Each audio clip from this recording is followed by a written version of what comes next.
In this video, I would like to talk fairly briefly and not too great a depth on how you can access your own subconscious mind. This will make you more creative. You'll be able to do a lot more. Not only that, you'll gain a great deal in self-understanding and perhaps even in the understanding of others. So what do I advocate here? If you've ever watched the video A Stroke of Insight by Jill Bolte Taylor, where she had a stroke and the left-hand side of her brain, the left hemisphere, was badly damaged at the time, and she suddenly became able to only use her right-hand sphere, the right-hand part of the brain. And this took her into incredible dimensions.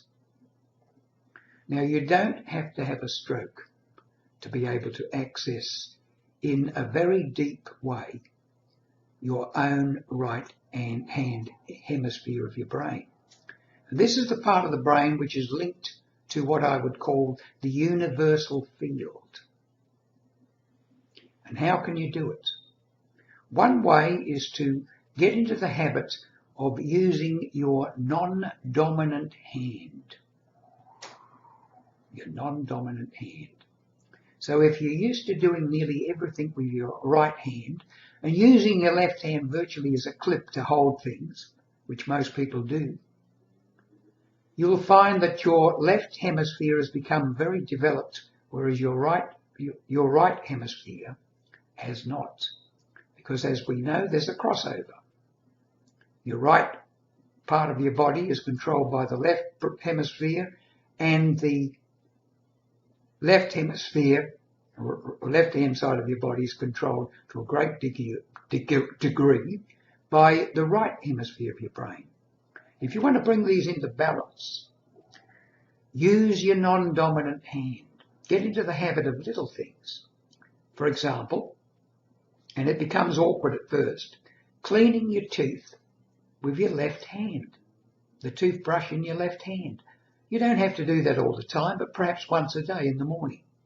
You become very aware then of that you're using your left hand. But even more important is writing, handwriting. When you first begin to do handwriting with your non-dominant hand, you will realize how awkward it is. Great concentration. Your hand will wander all over the place. The writing will be atrocious.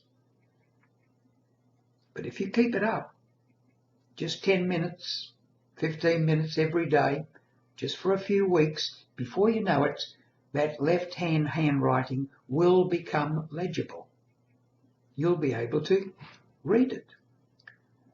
And when you do that, you're tapping into your right hemisphere.